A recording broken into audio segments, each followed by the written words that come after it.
I'm on my way to Washington, D.C. I don't know what to expect. I'm going to meet Holocaust survivors, and I don't know how I'm going to look at them and tell them they're okay or they're brave.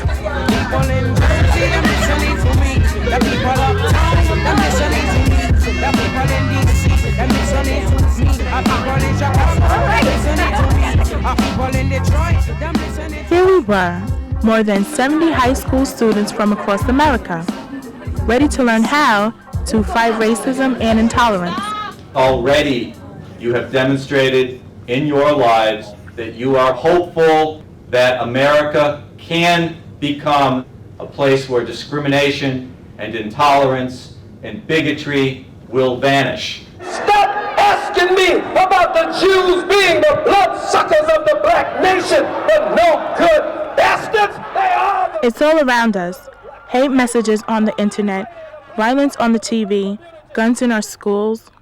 No one is born a bigot. It isn't genetic. No one is born an anti-Semite and no one is born a racist. Bigotry is something that's taught, it's learned. Therefore, it can be unlearned. And that's what we're trying to do. We have all learned prejudice through the media, from our parents, from our family, at school. I'm Muslim, I'm very religious, and even coming here to this kind of like the ADL Jewish thingy was kind of not good for my family. And my uncle said, what are you doing that for? He's going to be like living with Jews, talking to Jews. Are you crazy?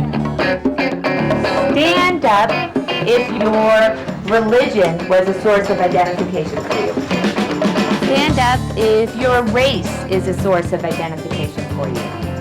At first, it was frightening, standing up and talking about ourselves, but the icebreakers helped us to open up and share personal experiences. I identify with being Asian, but a really painful thing is like when you walk out there's a lot of negative stereotyping going on. People associate you with boat people, you coming in and trying to take their jobs. And then when it came to race, I immediately stood up and I stayed standing and didn't sit down. I identify with being white and I want to change some of the stereotypes about white males.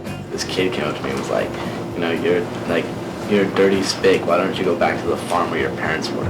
You got prejudice, discrimination, bigotry. What do these words really mean?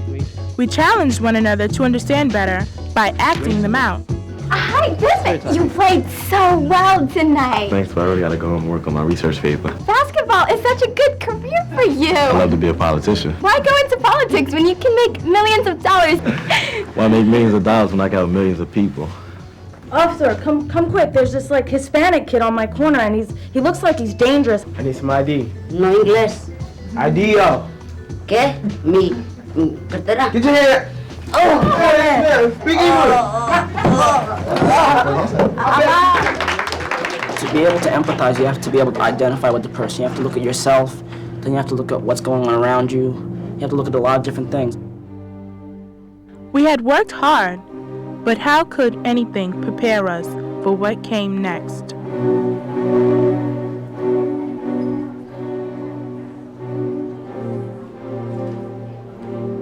Someone decided that we committed a terrible crime. And what was our crime? We had the audacity to have been born Jewish.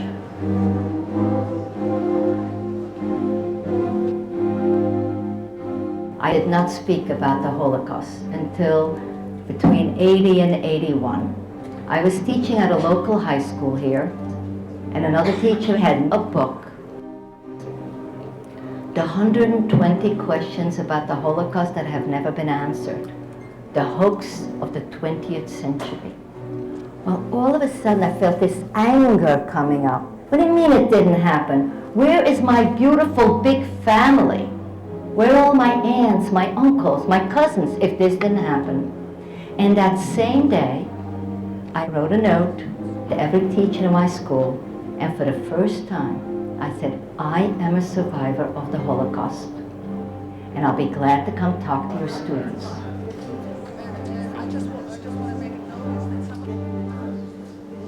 One of the most haunting tragedies is that most that perished alone, isolated, not knowing and fearing, and in a very, very special way. If they only knew that 50, 60 years later, there you would be, touching them, communicating with them. But oh, so more important, giving meaning to their lives and a little bit to their deaths, because you care. What do you think about the little story they have on these identification cards? I think it's cool because this person doesn't know some black guy in Chicago has his identification story. It's pretty cool. It didn't say about his family, it didn't say if he had any kids or anything. So today at the candle lightings, I lit a candle and I said his name. First they came for the socialists, and I did not speak out because I was not a socialist. Then they came for the trade unionists. I didn't speak out because I wasn't a trade unionist. Then they came for the Jews, and I did not speak out because I was not a Jew. Then they came for me. By that time, there was no one left to speak for me.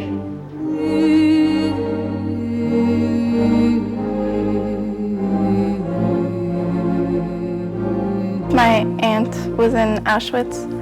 She always wears long sleeves because she has a tattoo on her upper arm. They had models of the gas chambers and the ovens, and it just, all I could think of was like her there and the indignities that she had to suffer there. And it was frightening. You know, I went in there wondering what was going to happen, and I came out more or less devastated. I didn't think it would affect me as much. I didn't think that humans were capable of doing this to another human.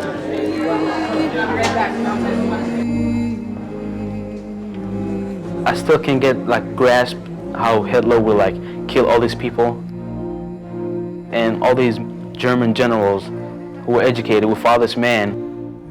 That's like a neo-Nazi from Chicago who just got lucky and got some power and everybody followed him and it'll start all over again. Learning from history, we can see how we need to change and not allow anything of the sort to happen again. I feel the need to go home and write letters and send them to various people of power to start making a difference in other people's lives. All of us want to do something now. We went to the White House and told the president's staff what we think. Then Capitol Hill, where a famous civil rights leader inspired us with his message of nonviolent activism.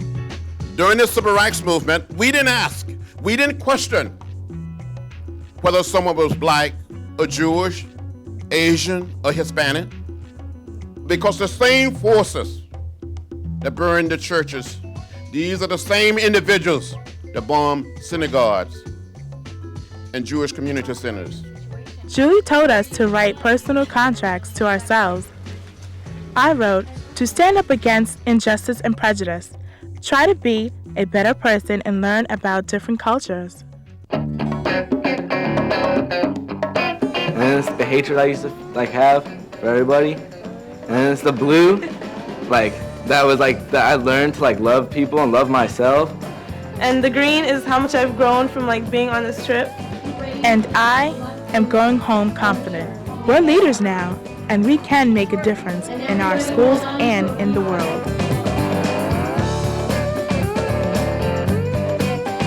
Maybe Muhammad got educated, but there are a lot of other kids in Chicago who doesn't know what's going on or haven't been to the Holocaust Museum. So when I go back, all my friends, because we listen to each other, I could tell them, you have to do this.